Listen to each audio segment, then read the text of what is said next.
समुद्र की गहराइयों में कुछ अजीब और डरावना हो रहा है, जिसकी वजह से करोड़ों अरबों समुद्र की गहराइयों में रहने वाले क्रिएचर्स अपने घर छोड़कर सतह की तरफ भाग रहे हैं। मगर क्यों? अभी कुछ ही टाइम पहले करीब 150 किलर व्हेल्स अचानक से ऑस्ट्रेलिया के तस्मानिया आइलैंड के बीच पर दिखाई देती है। इनमें से कुछ मर चुकी थी तो कुछ इतनी घबराई हुई थी कि उन्हें ढकेलने पर भी वो पानी में जाने से डर रही थी। लेकिन ये वही किलर व्हेल्स है जो कि समुद्र की 1 किलोमीटर गहराई में राज करती है, जिन्हें देखकर लगभग सारे सी क्रिएचर्स दूर भाग जाते हैं। तो फिर ये किलर व्हेल्स आखिर खुद क्यों इतना डर रही थी? इसके ठीक तुरंत बाद भारत के ही ओडिशा राज्य के कई बीचेस पर 7 लाख से भी ज्यादा कछुए पहुंच जाते हैं।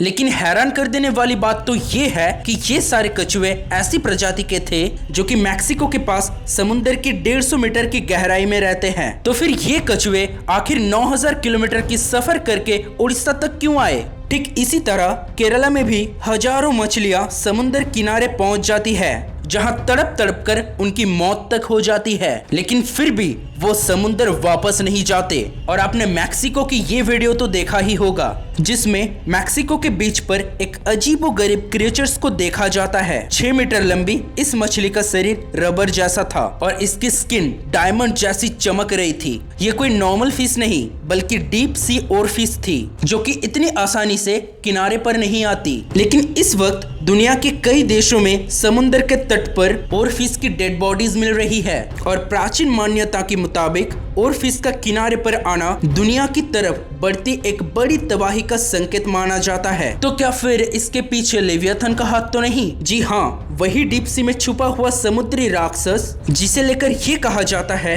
कि इसी ने बर्मुडा ट्रायंगल में 100 से भी ज्यादा शिप्स को डुबाकर 1000 से भी ज्यादा लोगों की जान ले ली है। और ये लेवियाथन अगर सरफेस पर आ गया तो फिर ये तो पूरा तबाही मचा कर रख देगा। या फिर हमारी धरती पर एक ऐसा भयानक खतरा मंडरा रहा है जो कि ह्यूमन सिविलाइजेशन को ही खत्म कर देगा, और इस मुसीबत को बुलाने के जिम्मेदार हम इंसान खुद है। मगर आखिर कैसे और आखिर क्यों ये डीप सी एनिमल्स अपना घर छोड़कर मरने के लिए सतह पर आ रहे हैं? तो चलिए जानते हैं आज के इस वीडियो में। पृथ्वी का लगभग 71% हिस्सा ओशियन से भरा हुआ है और ये अपनी अंदर हजारों रहस्य को छुपा कर रखा है। लेकिन सबसे हैरानी की बात तो ये है कि आज तक हम इंसान सिर्फ 5% समुद्र ही एक्सप्लोर कर पाए हैं। बाकी के 95% अब भी हिस्ट्री बनकर ही रह गया है। समुद्र का सबसे डीपेस्ट पॉइंट है मारियाना ट्रेंच, जिसे हम इंसान अक्सर चैलेंजर डीप के नाम से भी जानते हैं, जिसकी गहराई है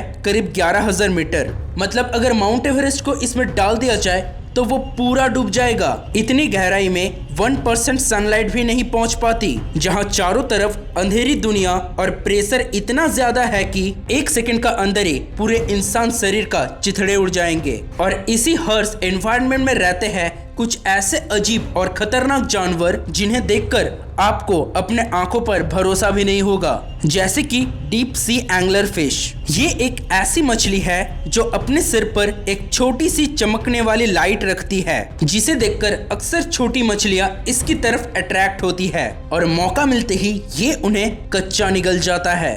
इसे डीप सी का एक सबसे भयंकर हंटर और ब्लैक सी डेविल भी कहा जाता है, जो कि 1 किलोमीटर से भी ज्यादा गहराई में रहती है। लेकिन कुछ दिनों पहले इसे भी कैनरी आइलैंड के पास देखा गया। इसके अलावा हाल ही में रसिया के एक फिशरमैन ने एक ऐसे डीप सी क्रिएचर को पकड़ा जिसका फुटेज सोशल मीडिया पर वायरल होते ही तहलका मच गया। लोगों ने ये कहा ये कोई मछली नहीं बल्कि एक एलियन है, लेकिन असल में ये एक स्मूथ लंपसकर फिश थी, जिसका शरीर एक ह्यूमन ब्रेन जैसा दिखता है। मगर प्राचीन मान्यता के मुताबिक सबसे खतरनाक माना जाता है ओरफिश का किनारे पर आना, जिसके साथ हिस्ट्री में अभी तक बहुत सारे डरावने इंसिडेंट्स जुड़े हुए हैं। जैसे कि 15th सेंचुरी के आसपास ग्रीनलैंड और आइसलैंड के कुछ नाविकों ने समुद्र के किनारे पहली बार कई मीटर लंबी एक मछली को देखा, जिसकी आंखें किसी तारे की तरह चमक रही थी। वो लोग इसे एलियन मछली समझने लगे और इस घटना के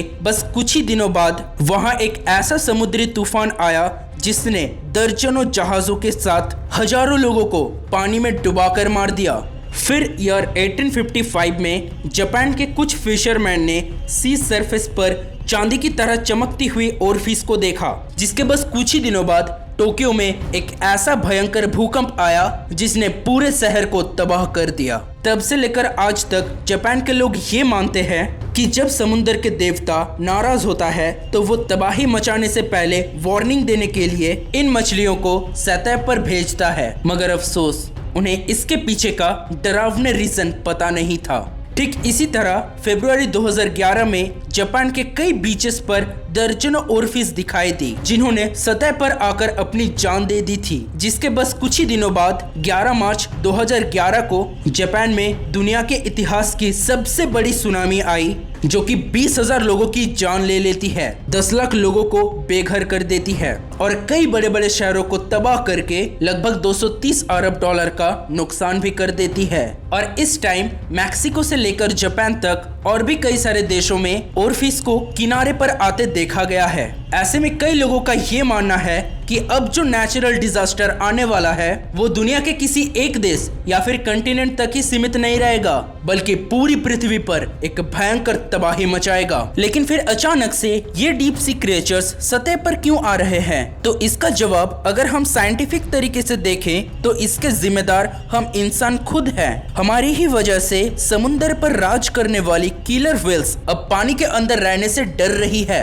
खूंखार एंगलर फिश अपना घर छोड़कर सतह पर आ रही है और लाखों में डीप सी टर्टल्स और फिशेस किनारे पर आके अपनी जान दे रहे हैं। लेकिन आखिर ऐसा हो क्यों रहा है? तो इसके पीछे है 3 मुख्य वजह। Number 1, global warming. सूरज से आने वाली सनलाइट समुद्र में सिर्फ 200 मीटर की गहराई तक ही पहुंच पाती है, इसीलिए डीप सी का एटमॉस्फेयर हमेशा के लिए ठंडी रहती है और इन डीप सी क्रिएचर्स के बॉडी भी उसी तापमान में जीने के लिए इवॉल्व हुई है। लेकिन ग्लोबल वार्मिंग की वजह से सी सरफेस का पानी लगातार गर्म हो रहा है और ये भयानक गर्मी धीरे धीरे करके नीचे तक ट्रांसफर हो रही है। मगर दिक्कत तो ये है कि ऑक्सीजन एक्सट्रीम हॉट से कोल्ड वाटर में ट्रैवल नहीं कर पा रही और इसी वजह से डीप सी में ऑक्सीजन का मात्रा धीरे धीरे कम होता जा रहा है और गर्मी बहुत तेजी से बढ़ रही है, जिसकी वजह से ये क्रिएचर्स ठीक से सांस भी नहीं ले पा रहे हैं और अपनी जान बचाने के लिए ऊपर सतह की तरफ आ रहे हैं। इसके अलावा ऑक्सीजन कम होने की वजह से कार्बन डाइऑक्साइड का लेवल भी बहुत तेजी से बढ़ रहा है, जिससे समुद्र का पानी धीरे धीरे एसिडिक बनता जा रहा है और इसी कारण हर दिन समुद्र की गहराइयों में लाखों में क्रिएचर्स मर रहे हैं, जिसका एग्जाम्पल आपने लाखों मरी हुई मछलियों के किनारे तक पहुंचने वाले कई वीडियोस में आपने जरूर देखा होगा। Number 2, plastic waste. एक रिपोर्ट के मुताबिक हम इंसान हर साल ओशियंस में 12 मिलियन टन प्लास्टिक पार्टिकल्स डाल रहे हैं, जिन्हें ये जानवर खा जाते हैं और यही प्लास्टिक केमिकल्स उन्हें मार रहे हैं। Number 3, deep sea mining. हम इंसान फॉसिल फ्यूल्स का इस्तेमाल इतनी तेजी से कर रहे हैं कि धरती पर कोयला, तेल और नेचुरल गैस का भंडार धीरे धीरे कम होता जा रहा है और ये फॉसिल फ्यूल्स बनते हैं मिलियंस ऑफ ईयर्स तक जमीन में पड़े और सड़ रहे एनिमल्स, प्लांट्स और बैक्टीरियाज के फॉसिल्स से। आज से 370 करोड़ साल पहले धरती पर जीवन की शुरुआत हुई थी समुद्र पर पाए जाने वाले माइक्रो ऑर्गेनिज्म से। तब से लेकर आज तक इन ओशियंस में मिलियंस ऑफ स्पीसीज के जीव पैदा हुए, इवॉल्व हुए, मारे गए और फॉसिल्स में बदल गए। इसी वजह से समुद्र की सतह के नीचे बहुत ज्यादा ऑयल और पेट्रोलियम प्रोडक्ट्स मौजूद हैं, जिन्हें निकालने के लिए लगातार डीप सी माइनिंग प्रोजेक्ट्स पर फोकस किया जा रहा है, जिससे कि ओशियंस का वाटर और भी तेजी से इम्प्योर होता जा रहा है और डीप सी में रहने वाले क्रिएचर्स मारे जा रहे हैं और जान बचाने के लिए वो सतह पर आ रहे हैं। इसके अलावा डीप सी के नीचे मौजूद अर्थ के टेक्टोनिक प्लेट्स में काफी ज्यादा हलचल होती है, जिससे डरकर ये एनिमल्स सतह पर आ जाते हैं। इसी वजह से कई बार ओरफिस के बाहर आने के बाद ही सुनामी या फिर अर्थक्वेक जैसे नेचुरल डिजास्टर होते हुए देखे गए हैं। यानी कि पृथ्वी पर कोई बड़ा नेचुरल डिजास्टर होने वाला है या फिर नहीं,